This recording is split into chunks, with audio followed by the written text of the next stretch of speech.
Good morning बच्चों। तो आज मैं फिर से लेकर आऊँ आपके लिए एक और अमेजिंग लेक्चर। तो जो पहली प्रॉपर्टी है इलेक्ट्रिक चार्ज की वो कौन सी है आपकी? Additivity of electric charge. मान लो दो चार्ज पार्टिकल को आपको ऐड करना है तो सिंपल ट्रिक है, प्लस का है तो प्लस में ऐड करो, माइनस का है तो माइनस में ऐड करो। तो दो चार्ज पार्टिकल को आप इजीली ऐड कर सकते हो। ठीक है, मतलब इलेक्ट्रिक चार्ज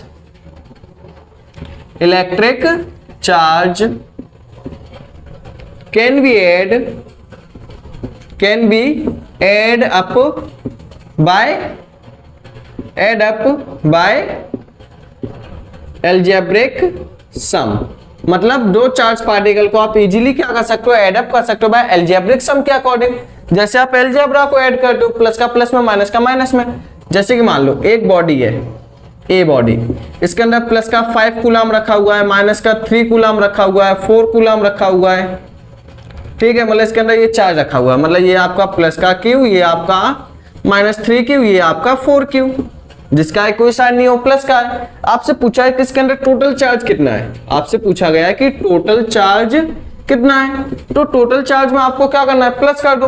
पहला चार्ज कितना है, प्लस का 5 क्यू। सेकेंड चार्ज आपका कितना, चलो यहाँ पे देखो, ये कितना है, प्लस का 5 क्यू।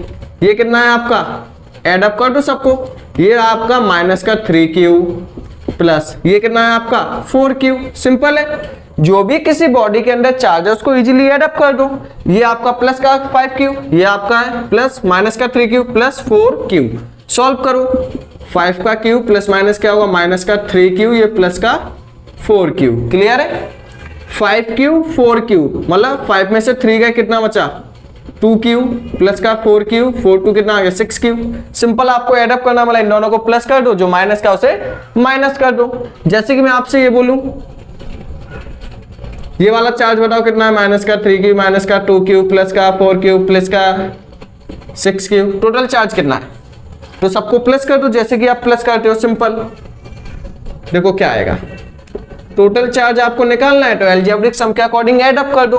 देखो कितना है, ये कितना है, माइनस का 3 क्यू प्लस ये कितना है 6 क्यू प्लस ये कितना है माइनस का 2 क्यू प्लस ये कितना है 4 क्यू। क्लियर है, प्लस कर दो, माइनस और प्लस क्या होगा, माइनस 6 में से 3 गए कितना बचेगा 3 क्यू। साइन कौन सा आएगा, प्लस का, प्लस माइनस क्या होगा, माइनस का 2 क्यू प्लस का 4 क्यू। मतलब जैसे आप प्लस करते हो वैसे कर दो। सिंपल, 3 क्यू में से 2 क्यू गया तो क्या बचेगा, क्यू प्लस का 4 क्यू।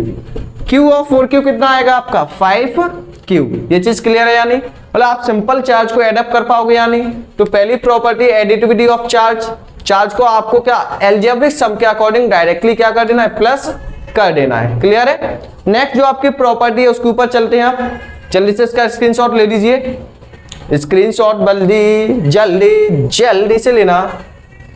ये बात बताऊं आपको, ये क्वेश्चन कराऊं आपको, चलिएगा इसको करिएगा, करो जितना रूपाड़े। I am student to do. Next question है, अब देखो नेक्स्ट आपका conservative of electric charge. Second property है conservative of electric charge. Conservative of electric charge देखो कैसे, मतलब चार्ज है वो क्या है, not be create not be destroy. मतलब charge never be create not be destroy only transfer from one body to another body। मतलब देखो इसमें क्या होगा कि आपका चार्ज है वो ना कभी क्रिएट होगा ना ही कभी खत्म होगा, ओनली एक बॉडी से दूसरी बॉडी में ट्रांसफर होगा। और जो आपका नेगेटिव चार्ज है, मतलब ऑन रबिंग, जैसे कि मान लो दो बॉडी को आपने रब किया, एक है ए एक है बी, इनको आपने क्या किया, रब किया, ऑन रबिंग। रबिंग करने के बाद एक ने इलेक्ट्रॉन लूज किए होंगे, दूसरे ने गेन किए होंगे। तो जो आपका नेगेटिव चार्ज है आफ्टर रबिंग करने के बाद नेगेटिव चार्ज आपका इक्वल होगा पॉजिटिव चार्ज के। क्लियर है? नेगेटिव चार्ज आपका इक्वल होगा पॉजिटिव चार्ज के। तो जब आप ए और बी को रब करोगे, रब करने के बाद क्या होगा, जब इलेक्ट्रॉन ट्रांसफर होंगे तो जितने ये इलेक्ट्रॉन ट्रांसफर करेगा उतने ही तो ये गेन करेगा। मतलब एक बॉडी ने इलेक्ट्रॉन ट्रांसफर किए, इसने 5 इलेक्ट्रॉन ट्रांसफर किए, तो ये गेन भी कितने करेगा, 5। तो मतलब पॉजिटिव और नेगेटिव चार्ज आपका इक्वल रहेगा। तो जो चार्ज है वो आपका हमेशा कंजर्व रहेगा, चाहे वो इंडक्शन का मेथड हो। इंडक्शन में भी क्या होगा, चार्ज आपका इक्वल ही रहेगा, क्योंकि जितने चार्ज पार्टिकल को आप लेके जाओगे उतने ही चार्ज पार्टिकल को तो अट्रैक्ट कर पाएगा। तो दोनों का जो चार्ज है वो कैसा रहेगा, इक्वल। मतलब चार्ज ना ही कभी बनेगा ना ही कभी खत्म होगा, ओनली एक बॉडी से दूसरी बॉडी में ट्रांसफर होगा, ओनली चार्ज आपका रहेगा कंजर्व। क्लियर है पॉइंट? जल्दी से इसको नोट डाउन करिएगा, जल्दी करिएगा बच्चों।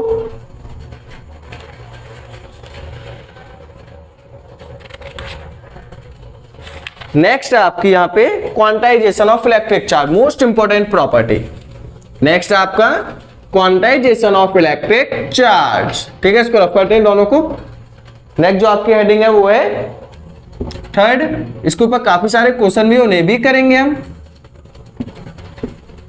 Quantization of electric charge, quantization of electric charge.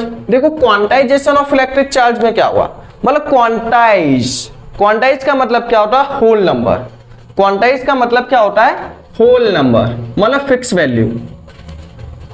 Fix value quantize का मतलब फिक्स वैल्यू। मतलब देखो होगा क्या, जब आप एक बॉडी से दूसरी बॉडी में इलेक्ट्रॉन ट्रांसफर करोगे तो इलेक्ट्रॉन की जो वैल्यू है वो कैसी आएगी, आपकी एक इंटीजर वैल्यू आएगी। मतलब ऐसा नहीं है कि वो डेसिमल में आ जाए, क्योंकि ऐसा तो पॉसिबल नहीं है कि किसी में आधा इलेक्ट्रॉन ट्रांसफर हुआ हो। आधा इलेक्ट्रॉन कभी ट्रांसफर हो सकता है क्या, नॉट पॉसिबल। तो इसीलिए क्वांटाइजेशन ऑफ इलेक्ट्रिक चार्ज आपसे क्या कहता है कि जब आप एक बॉडी से दूसरी बॉडी में इलेक्ट्रॉन को ट्रांसफर करोगे तो जो नंबर ऑफ इलेक्ट्रॉन है, जो आपके नंबर ऑफ इलेक्ट्रॉन है वो क्या होगा, एक इंटीग्रल मल्टीपल होगा। इंटीग्रल मल्टीपल का मतलब क्या होता है कि वो एक इंटीजर वैल्यू होगी, मतलब वो आपकी डेसिमल वैल्यू नहीं होगी, एक इंटीजर वैल्यू होगी। तो इसमें लिखते हैं, चलो charge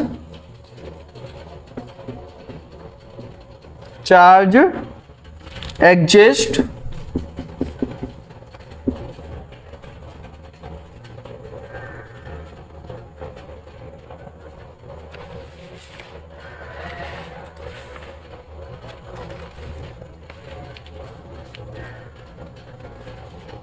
charge exists in discrete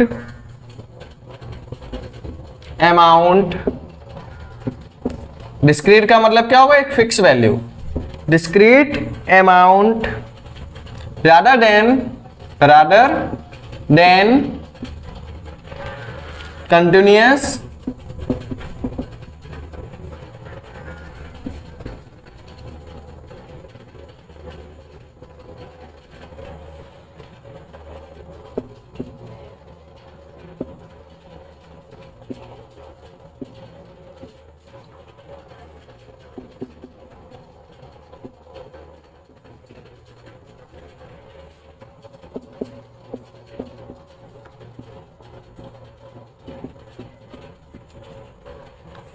अच्छा देखो, जो भी आपका चार्ज है, किसी बॉडी में जो आपका चार्ज है वो किस फॉर्म में प्रेजेंट होगा, डिस्क्रीट फॉर्म में। डिस्क्रीट का मतलब एक फिक्स वैल्यू में फॉर्म होगा, ऐसा नहीं है कि उसकी वैल्यू कंटिन्यूअसली चेंज हो। क्लियर है? जैसे कि इसमें अगर मान लो किसी को हमें क्या है, टोटल चार्ज निकालना है किसी बॉडी का, तो किसी बॉडी का टोटल चार्ज निकालने के लिए फॉर्मूला होगा Q = NE। क्या होगा, Q = NE। Q क्या होगा आपका, टोटल चार्ज। Q क्या होगा, टोटल चार्ज। ठीक है, N क्या होगा, number of electron, number of electron. Next आपका E क्या होगा, जो आपके नंबर ऑफ इलेक्ट्रॉन है ये क्या होगी, एक इंटीजर वैल्यू होगी। क्या होगी जी, इंटीजर वैल्यू, मतलब ये डेसिमल फॉर्म में आपकी नहीं होगी। इलेक्ट्रॉन का चार्ज कितना होगा, 1.6 10⁻⁹। मतलब किसी बॉडी का टोटल चार्ज निकालना है। जैसे कि लेट करो आपके पास एक बॉडी है, इसके पास आपके एक इलेक्ट्रॉन हो गया, 2 3 4 5 6, मतलब ये बॉडी है, इस बॉडी ने क्या किया, 5 इलेक्ट्रॉन गेन किए हैं। सॉरी कितने, 5 है, 6 है, ठीक है। इस बॉडी ने आपके 6 इलेक्ट्रॉन को गेन किया है। जब 6 इलेक्ट्रॉन को गेन किया है तो आप बताओ इसके ऊपर चार्ज कितना है। तो सबसे पहले आप क्या करोगे, 6 इलेक्ट्रॉन को गेन किया है ना, तो इलेक्ट्रॉन कितने हैं, 6। एक इलेक्ट्रॉन का चार्ज कितना होता है, ये मैंने आपको शुरू में ही लिखाया था। एक इलेक्ट्रॉन का चार्ज होगा 1.6 इंटू 10⁻⁹ कूलम। ये क्लियर है या नहीं? तो यहां से आपका क्या निकल के आएगा, टोटल चार्ज। जब निकालते हैं ना तो यहां से आपका टोटल चार्ज आएगा। तो सेम वही फॉर्मूला यहां पे है, Q इक्वल टू NE, जो आपका क्वांटाइजेशन ऑफ इलेक्ट्रिक चार्ज से निकलता है कि किसी भी बॉडी का टोटल चार्ज फाइंड आउट करने के लिए आपका फॉर्मूला होगा Q equal to NE। N होगा टोटल नंबर ऑफ इलेक्ट्रॉन, या फिर इंटीजर वैल्यू होती है ये आपकी, E आपका 1.6 इंटू 10⁻⁹ कूलम। माइनस में, लेकिन माइनस आपको शो नहीं करना। क्लियर है? ठीक है। यहाँ पे आपकी इंटीजर वैल्यू होगी, नॉट डेसिमल। डेसिमल वैल्यू नहीं हो सकती है क्योंकि इलेक्ट्रॉन कभी डेसिमल में ट्रांसफर ही नहीं हो सकते। अगर मैं आपसे बोलूं कि यहां से आपके आधा इलेक्ट्रॉन ट्रांसफर हो गया, क्या आधा इलेक्ट्रॉन पॉसिबल है कहीं ट्रांसफर होना? नॉट पॉसिबल, इसीलिए n आपका हमेशा इंटीजर होगा। क्लियर है? तो इस प्रॉपर्टी को करिए ध्यान से। फिर एक प्रॉपर्टी और मैं आपको कराऊंगा, ठीक है, वो भी आपकी काफी ज्यादा इंपॉर्टेंट है, इसीलिए करिए इसे। फिर इसके बाद लगाएंगे हम कुछ क्वेश्चन।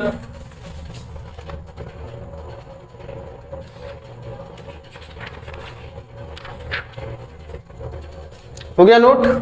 ठीक है, अभी क्वेश्चन करेंगे इसके ऊपर कुछ।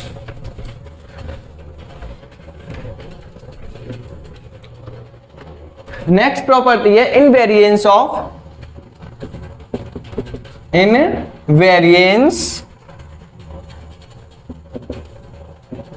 Of electric charge. मतलब जो आपका इलेक्ट्रिक चार्ज है वो मोशन पे डिपेंड नहीं करेगा। जैसे कि मान लो इसके पास 5 कूलम चार्ज है, अगर मैं इसको स्पीड में मूव कराऊंगा तो भी 5 कूलम ही रहेगा। अगर इसको मैं धीरे धीरे मूव कराऊंगा टुक टुक टुक टुक टुक टुक टुक, तो भी कितना रहेगा, 5 कूलम। मतलब चेंज ना हो गए। अब चेंज ना हो गए तो बात परेशानी वाली है, फिर तो इनवेरिएंस हो गया। इनवेरिएंस का मतलब क्या है कि जो आपका इलेक्ट्रिक चार्ज है वो फ्रेम ऑफ रेफरेंस पे डिपेंड नहीं करता। या तो मैं मूव करूं तो भी चार्ज उतना ही रहेगा 5 कूलम, अगर ये मूव करे फिर भी चार्ज कितना रहेगा, 5 कूलम। मतलब चार्ज आपका चेंज नहीं होगा। क्लियर है? तो यहाँ पे इनवेरिएंस ऑफ इलेक्ट्रिक चार्ज पे क्या होगा कि जो आपका चार्ज है वो आपका चेंज नहीं होगा, चाहे बॉडी मोशन में आ जाए, चाहे चार्ज पार्टिकल मोशन में आ जाए, चाहे आपका ऑब्जर्वर मोशन में हो। मतलब charge does not depend on motion. Charge आपका डिपेंड नहीं करेगा किसके ऊपर, on motion of observer. Charge does not depend on motion of observer and charge particle. चाहे आपका चार्ज पार्टिकल मूव करे, चाहे ऑब्जर्वर मूव करे, लेकिन उस पर आपका कोई डिपेंडेंसी नहीं होगी। यही आपका इनवेरिएंस। अब देखो एक प्रॉपर्टी और मैं आपको सिखा रहा हूं। देखो प्रॉपर्टी सिखा दे रहा हूं, वैसे आपका एडिटिव नेचर का होता है, ठीक है। एडिटिव में जैसे कि मान लो 2 बॉडी है आपके पास, एक है ए एक है बी। इसके क्वेश्चन में काफी ज्यादा यूज है ना, इसीलिए इस बॉडी के पास आपका 5 कूलम चार्ज, इसके पास है आपका 3 कूलम चार्ज, दोनों प्लस में ही है। अब क्वेश्चन ने बोला है कि इनको टच किया, तो जब हम इनको टच करेंगे तो क्या होगा, टच करने पे दोनों चार्ज पार्टिकल आपका प्लस हो जाएगा, होगा यानी एक आइसोलेटेड सिस्टम में दोनों बॉडी का जो चार्ज है वो आपका क्या होगा, प्लस होगा। जब दोनों बॉडी का चार्ज प्लस हो जाएगा तो प्लस होने के बाद ये बॉडी का चार्ज कितना हो गया, दोनों बॉडी का चार्ज मिला के हो गया यहाँ पे 5 और 3 8 कूलम। मतलब दोनों बॉडी का जो चार्ज है वो कितना हो गया आपका 8 कूलम हो गया। अब क्वेश्चन ने क्या बोला है कि इसको अलग अलग कर दो, तो जब हमने अब अलग अलग किया ए और बी को, तो अब इनका जो चार्ज है वो क्या होगा, इक्वली डिस्ट्रीब्यूट होगा। मतलब 2 बॉडी है, एक पे चार्ज है 5 एक पे 3, दोनों को टच किया, टच करने पे चार्ज क्या हो गया, प्लस। टच करने पे क्या हो गया, चार्ज आपका प्लस हो गया। लेकिन फिर जब आप उन्हें अलग करोगे ना, तो अलग करने पे क्या होगा, चार्ज आपका इक्वली डिस्ट्रीब्यूट होगा। चार्ज आपका क्या होगा, इक्वली डिस्ट्रीब्यूट होगा। तो जब आप इनको अलग करोगे तो चार्ज आपका इक्वली डिस्ट्रीब्यूट होगा। मतलब इसके पास आएगा 4 कूलम, इस पे आएगा 4 कूलम। इस कॉन्सेप्ट के ऊपर आपके काफी सारे क्वेश्चन पूछे जाते हैं, ध्यान से करना है। दो बॉडी है, चार्ज है उनके पास, कुछ हो सकता है ये आपके अनचार्ज हो, इसके बाद जीरो चार्ज हो, कुछ भी हो सकता है, लेकिन कॉन्सेप्ट एक ही है। जब दो बॉडी को टच करेंगे तो चार्ज प्लस, जब अलग करेंगे तो इक्वली डिस्ट्रीब्यूट होगा। क्लियर है? तो यहाँ पे आपका इलेक्ट्रिक चार्ज का टॉपिक होता है finish. Thanks for watching and ऐसी अमेजिंग वीडियोस को पाने के लिए आप क्या कर सकते हो, चैनल को कर सकते हो सब्सक्राइब।